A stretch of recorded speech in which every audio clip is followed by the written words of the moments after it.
தினசரி போலீசார் ரவுடிகளை சுட்டுக் கொள்றாங்க, சுட்டு பிடிக்கிறாங்க. ஆனா ஒரு பக்கம் பாலியல் குற்றம் நடக்குது, ரவுடிசம் நடக்குது, பொது இடங்கள்லயும் கொலை இதெல்லாம் நடக்குது. இப்ப தமிழகத்துல இப்ப சட்ட ஒழுங்கு உங்களுடைய கருத்து? குற்றவாளிகள் அதிகாரத்தில் இருக்கும்போது இந்த குற்றங்கள் சாதாரணமா நிகழும்.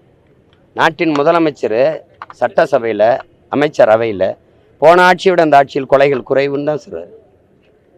கொலையை நடுப்பது தடுப்பதை நான் நடப்பதை தடுப்பேன், அது கடும் நடவடிக்கையில் ஒடுக்குவேன் அப்படிலாம் பேசல. அதோட குறைவு தானே, அப்படிதான் சொல்றாங்க. பேசி என்ன பயன்? மதுபான ஊழல்ல டெல்லியில நடவடிக்கை தமிழகத்துல இல்ல. அதை என் தம்பி அண்ணாமலைகிட்ட கேளுங்க. இல்ல திமுகவும் பாஜகவும் ஏதாவது இணக்கமான இல்ல மறைமுகமான இல்லை கள்ள உறவு இல்லை சொல்லுவாங்க, இணக்கங்கள் நல்ல உறவே இருக்கு, ரொம்ப நல்ல உறவே இருக்கு. என் தம்பிகிட்ட நான் என்ன சொன்னேன், நீங்க டாஸ்மார்க்கில் நடந்த ஊழலை பேசுவது போல கழிவறையை தூய்மைப்படுத்துவதில் 430 கோடி நடந்திருக்கு, அதையும் பேசணும். மக்களுக்கு விநியோகிக்கிற ரேஷன் அரிசி, குடும்ப நியாய விலை கடையில் பகிர்கிற அந்த அரிசி ஏற்றி இறக்குனது, அரிசி மூட்டையை ஏற்றி இறக்குனதுல 950 கோடி இழப்புன்றாங்க. நீங்கள் மூட்டையை ஏற்றி இறக்கும்போது 980 கோடி இழப்பு வரும். 1000 கோடி இழப்பு வர அளவுக்கு மூட்டையை ஏற்றி இறக்குவீங்களா? அவ்வளவு சிந்துவீங்களா? மூட்டையில் கட்டி ஏற்றினீங்களா, கைக்கு அள்ளி கொண்டு இறக்குனீங்களா? எப்படி ஏற்றினீங்க? இதையெல்லாம் எப்படி நீங்கள் சகித்துக்கிறீங்க? உலகத்துக்கே தெரியும், குவார்ட்டருக்கு 10 ரூபாய் ஏற்றி வித்தாரு தம்பி செந்தில் பாலாஜின்னு. 10 ரூபா பாலாஜின்னு சொன்னதே உங்களுக்கு தெரியும். அப்போ அந்த காசெல்லாம் யாருக்கு?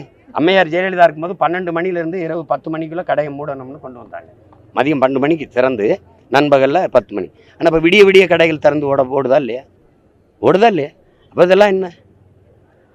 டெல்லியில் 150 கோடி தானே ஊழல் குற்றச்சாட்டு அரவிந்த் கெஜ்ரிவால் மேலே. நடவடிக்கை எடுத்தியல்ல உடனே. இது 1000 கோடியாக இருக்குது, அது மாதிரி 10 மடங்கு இருக்குது, அதே நடவடிக்கை எடுக்கல. இப்போ நான் போராடுறேன்னா இப்போ எனக்கு வலிமை இல்லை, என் தம்பியும் மீனவருக்காக போராடுறேன்னு சொன்னால் எப்படி சொல்லுங்கள்? நீங்கள் எப்படி சொல்லுங்கள்? அவரும் நானும் போராடுறேன் மீனவருக்கான்னு சொன்னால் நல்லா இல்லைல்ல? யாரை எதிர்த்து போராடுறீங்க? இப்போ டாஸ்மார்க்கில் ஊழல் 1000 கோடி போராடினீங்க, யாரை எதிர்த்து போராடினீங்க? நடவடிக்கை யாருக்கு கோரிக்கை வச்சு போராடினீங்க? நடவடிக்கை எடுன்னு இப்போ நான் சொல்கிறேன், எங்கள் ஐயா மோடி போகிறாங்க, நாட்டின் பிரதம அமைச்சர், தயவு செய்து எங்கள் மீனவ மக்களின் வாழ்வினை பாதுகாக்க பேசுங்க அப்படின்னு ஒரு கோரிக்கை. தயவு செய்து நடவடிக்கை எடுங்க. இந்த ஊழலில் ஈடுபட்டது யார்? 1000 கோடி தானா, 1 லட்சம் கோடியா, எத்தனை 1000 கோடி என்னன்னு பாருங்க அப்படின்னு. சாராயம் விற்கிறதே குற்றம்னு நினைக்கிறோம், அதில் 1000 கோடி ஊழல்னா அதை எப்படி சகித்துக்கிறது அப்படின்னு நம்ம கேட்குறோம். அந்த முறையிட்ட யாருக்கு வைக்கிறாங்க?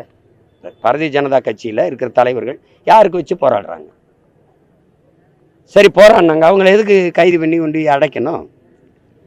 போராடிட்டா விட்டால் மாலையில் கலைஞ்சு போயிட போகிறாங்க.